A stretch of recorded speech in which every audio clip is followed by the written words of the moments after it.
So what with the Song of Songs? What does any of this have to do with you and me? Well, many of you are already thinking about the so whats. There are some surprising things that we saw in our close reading of Canticle 2 and Canticle 4. Who's ever heard of goat hair before? What does the apple really stand for?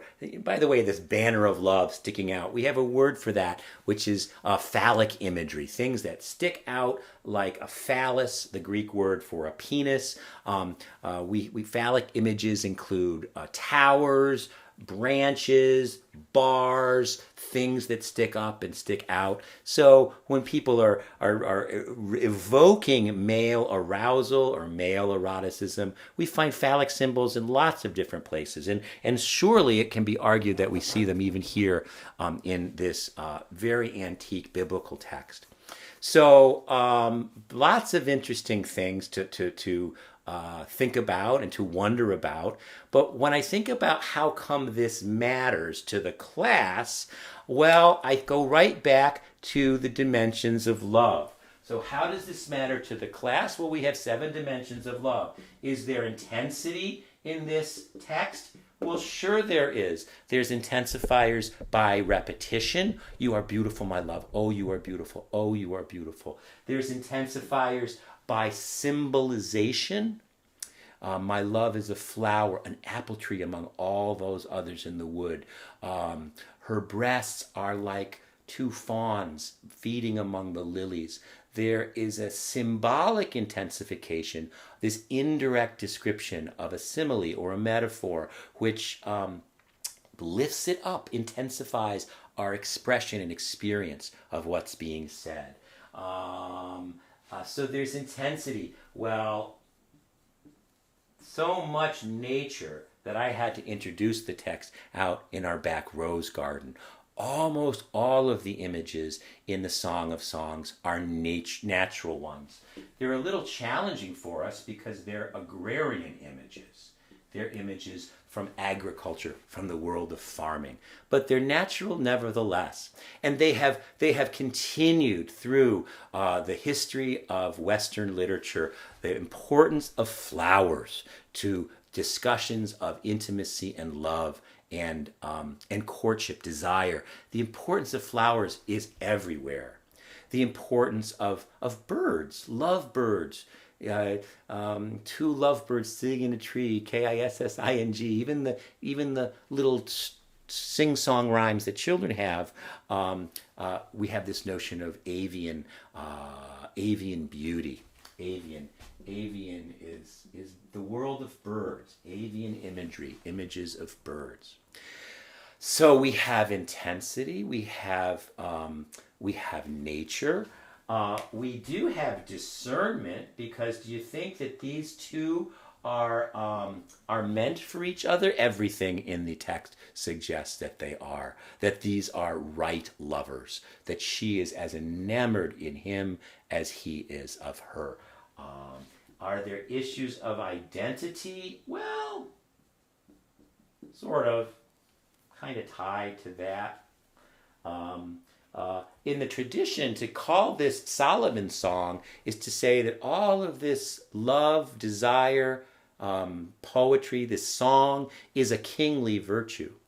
To say that this is Solomon is to say that this is also right and true and moral, just love. That's one way we could say, and certainly that's how the spiritual traditions have taken this. We're looking at this text as a literary text, mindful that there are communities of believers, both Jews and Christians of all stripes, who understand and include this in their sacred corpus, in their scripture. And we can read the Bible in a literature class, but we're reading it in attendance to its history and its literary possibilities. We're not using it as an object of our own spiritual devotion or practice, but some of us will. Some of us will use the Song of Songs, and we'll hear it in wedding ceremonies very often. Jews often include the Song of Songs in celebrations of Passover. There's even a community of of African Jews where the man of the house sings the Song of Songs at the end of the Sabbath dinner to his wife. And then guess what happens? Then they go upstairs and do the blessing, the mitzvah of the weekend. They go and have sex and hopefully make a baby to bring another of God's people into the world. So there are other communities who use these texts as liturgical celebrations of their faith. And so whenever we're dealing with sacred texts, we can read the Quran, we can read the Book of Mormon, we can read the Vedas from the Hindu traditions, but we have to read them mindfully that for believers of those faiths, these are special, they're privileged. And so we always want to treat scriptural, we want to teach literary texts that have scriptural power for communities with respect. So what? Yes, this is a moral text. That the churches and the synagogues have made much of this is also a love story between God and God's people. So that's one of the ways they've interpreted this text within the work of these church communities and these synagogue communities. So intensity, nature, discernment, morality. I don't know that there's much about time or history. There are some sections where I can't wait till he gets over here. Where is he? And then 1, 2, 3, 4, 5, 6, that last issue of representation. Well, we certainly see that to express love for these people, they need to express it in symbols. They need to express it using similes, my love is like, my love as, and metaphors. And that symbolization is part of the expression of this intense feeling. So one of the so whats is always to think about the text in terms of our dimensions of love. But the other way to do a so what is, what does it have to do with me? Or what I understand? Well, first of all, it's like, yay, eroticism. For those of us who believe that love is a good thing and that passionate, physical, erotic love is a good thing, we have this validation in a very old, very revered text. So, as you guys know, I am a Christian. I worship in a Christian church. My father was a pastor. I'm a Christian married to a Jew. But that Christian tradition in terms of my faith tradition is really important. So I'm happy to know that within my spiritual tradition, there's also a celebration and a validation of bodies. And that has percolated along through the history of Western literature and Western culture.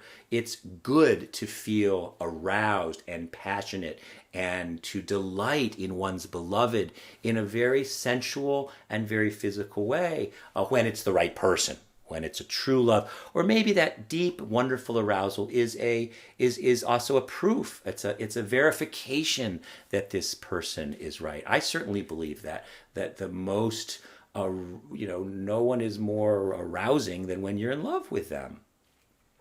So I think that's important. I think that there's been great anxiety about sex and passion and pleasure in our world. There's great perversions of it. There's great abstractions of it. This is as beautiful, as sexy as this is so not porn.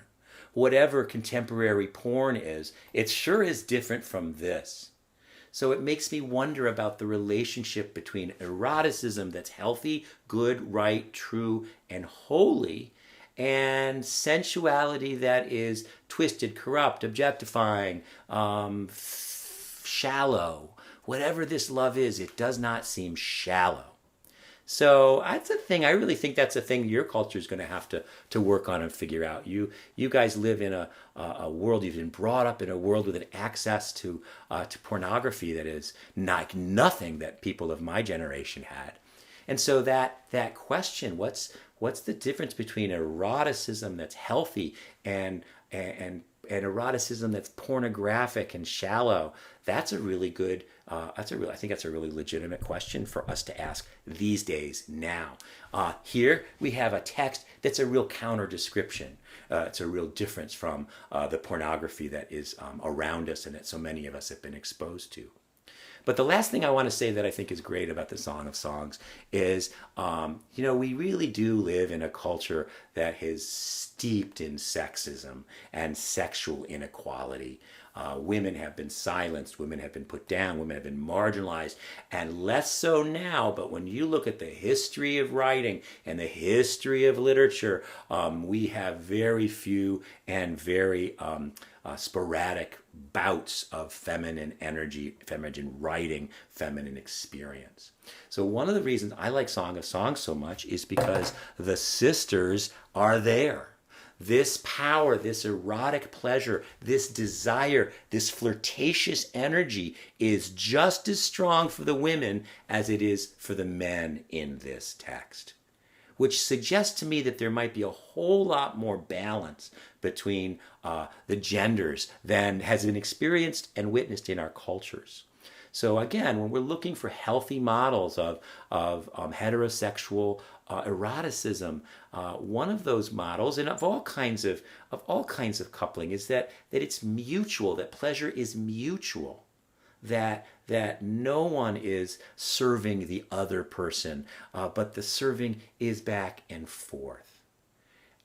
So I love that. I love, Captain Kirk's 3 rules for sex is that it's consensual, you're both on the same page, it's safe, that there's condoms are used and no infections are going back. And my 3rd rule for lovemaking is that your pleasure's partner is as important as your own. Consensual, safe, and pleasure is reciprocal.